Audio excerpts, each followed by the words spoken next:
bu dee abonné go ci sunu page bi mën nga bës foofu ñu bind s'abonner nga bësaale cloche boobu ngir ngay mën di am sunu yeneeni notification wala saa sunu dugalee beneen vidéo bu bees. président Ablaye Wade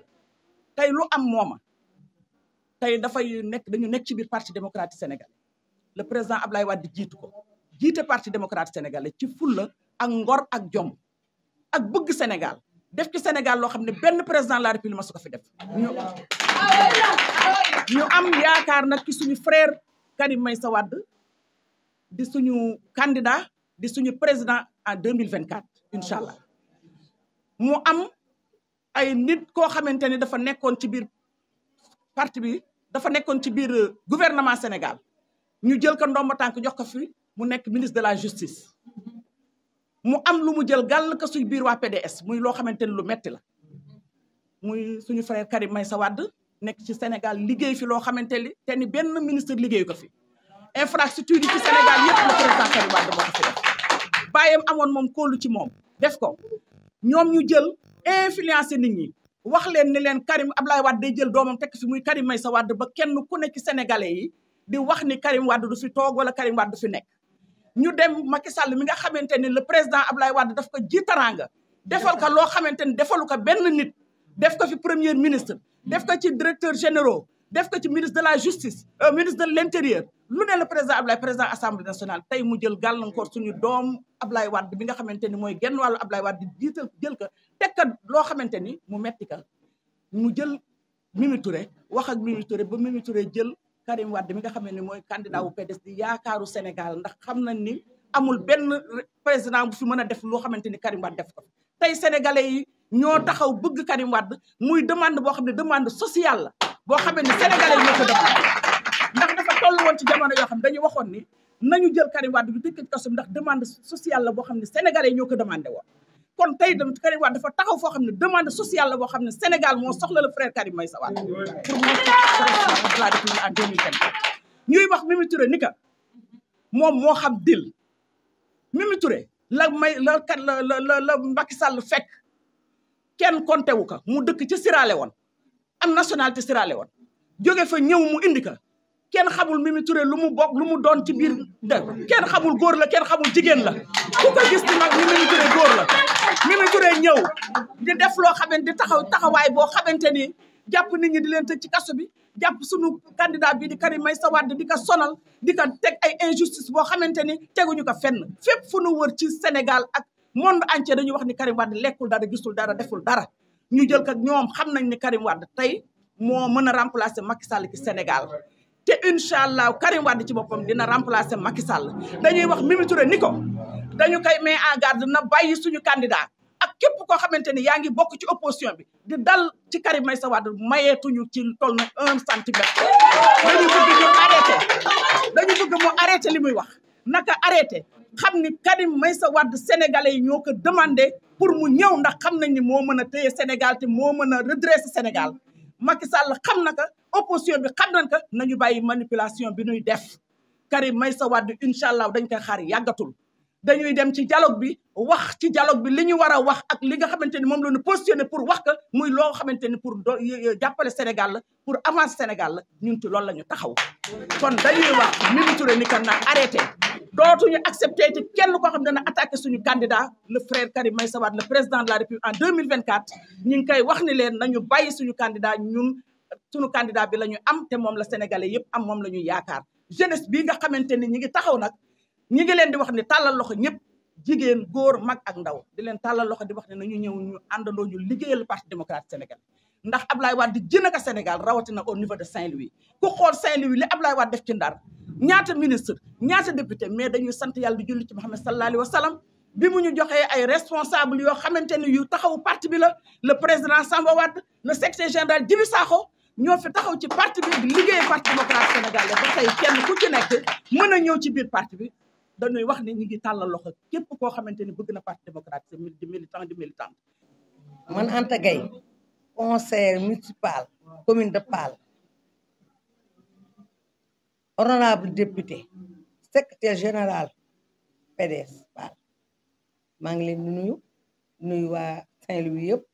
di nuyu waa département bi yëpp di nuyu waa arrondissement bi yëpp di nuyu nag commune Pal ak Fass di leen sant di leen gërëm di wax nag ni tey dafa am tuuti lu ma war a wax fii nga xam ni loo xam ni dama ci war wax tey ndax sama nawle jigéen moo wax muy jigéen di woddu may oddu muy musóoru may musóoru kon nag sunu secrétaire général président Abdoulaye Wade ku ko tudd laal nga laalaake ndax kooku moom kenn waru ko tudd kenn waru ko laal lu ñaanal ko yàlla mu gudd fan ak wér ak sunu président Karim Wade yal na ko yàlla delloo ci réew mi ñoo ngi toog di ko ñaanal te di ko séenu nag dekk noonu moom rek lañuy xaar na ñëw Karim ñëwal yàkkamti nu lool nga ñëw di wax nag ni Mimi ni ko borom gimin guy naat ci wax jàmm Mimi Touré yow miy wax dil yaa xam dil yow dileur nga yaa xam dil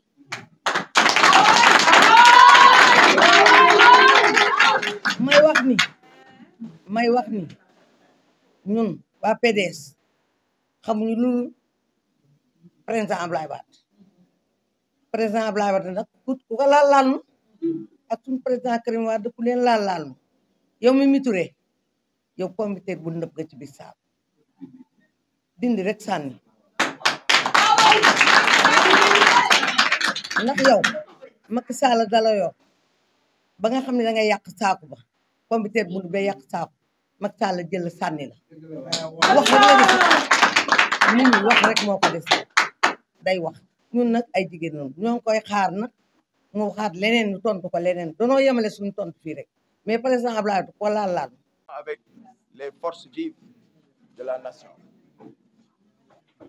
Et il a eu à ébaucher quelques points que nous pensons être des points, des termes de référence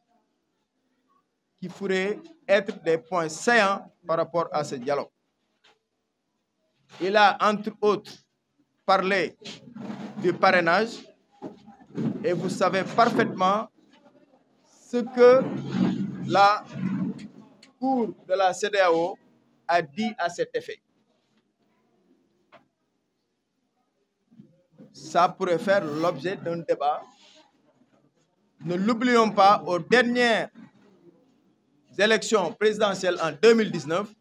plus de 20 prétendants avaient été écartés à cause du parrainage. Donc ça doit faire l'objet d'un débat. Au cours aussi des élections législatives, vous avez vu que y a eu des difficultés pour certaines listes. C'est aussi du fait du parrainage. Donc cela mérite d'être discuté. Un autre point aussi est celui relatif à l'amnistie, sur laquelle Khalifa Sall, le président du mouvement Taxawu Sénégal, aurait de grandes attentes, d'après les dires du président de la République. Un autre point est le cas Karim Meïssa Wade, le président Karim Wade. Du fait simple que lui, il souhaite ardemment que sa situation soit revue parce que aussi injustement accusé, injustement donc jugé, injustement incarcéré et injustement exilé. En wolof, il souhaite dafa bëgg ñu setal deram. Pour reprendre textuellement ce que le président de la République a dit. Et nous, Parti démocratique sénégalais, puisque c'est la première fois que le président Macky Sall évoque l'éventualité d'une reprise de procès ou à défaut de laver Karim Wade à grande eau, ne serait-ce que évoquer cela, il a fait un grand pas vers le Parti démocratique sénégalais. Raison pour laquelle nous avons décidé aussi de faire un pas vers lui pour que ce dialogue puisse aboutir. Parce que il y a plusieurs donc, opportunités de dialogue qui s'étaient offertes à nous, mais autour duquel nous n'étions d'accord sur les termes de référence. Entre autres points aussi, le Parti démocratique sénégalais a souhaité qu'au moins 3 points puissent être rajoutés parmi les termes de référence. C'est-à-dire l'audit contradictoire du fichier électoral, parce que ça fait belle lurette depuis très longtemps déjà. Depuis belle lurette, ce fichier n'a fait l'objet d'audits contradictoires. Et ce, en présence de l'Union européenne, qui nous a toujours accompagnés, de l'Union africaine et des États-Unis. Ça, c'est le premier point que nous souhaiterions que cela y figure. Le deuxième, et c'est toujours d'actualité, c'est le prolongement donc des inscriptions, ou je dirais même de la période de révision des listes électorales. Et surtout permettre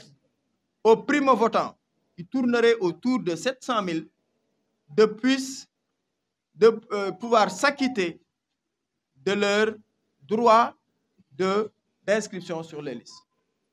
Et en dernier, choisir une personnalité neutre pour la conduite de l'élection présidentielle en 2024, Inch'Allah. Et c'est là donc les questions sur lesquelles nous avons eu à discuter. Et la section communale de Saint-Louis a donné carte blanche au Parti démocratique sénégalais, en l'occurrence à son secrétaire général, pour nous conduire à ce dialogue qui, à l'horizon, permettra au Sénégal de connaître des lendemains meilleurs. Nous le souhaitons. C'est là, donc, l'économie de la réunion sur le dialogue que nous avons eu à faire. Concernant les attaques concertées, les femmes ont eu à apporter la réponse qui s'y est par rapport à Mimi Touré. Je vous remercie. Waaw ci wolof dañuy wax rek ni tey li ñu fi dajale woon dégg ngeen jigéen ñi wax ko ci wàllu li ñu waroon a tontu ci seen moroomu jigéen moo tax ñun suñu wax du ca bari leneen li mooy dialogue bi nga xam ni waxtaane nañ ko tey ci réunion fii nii benn bi mooy dégg ngeen président de la république mu ne pare na pour woote pour dialogue ci diiru. bu dee abonné go ci sunu page bi mën nga bës foofu ñu bind s'abonner nga bësaale cloche boobu ngir ngay mën di am sunu yeneeni notification wala saa sunu dugalee beneen vidéo bu bees.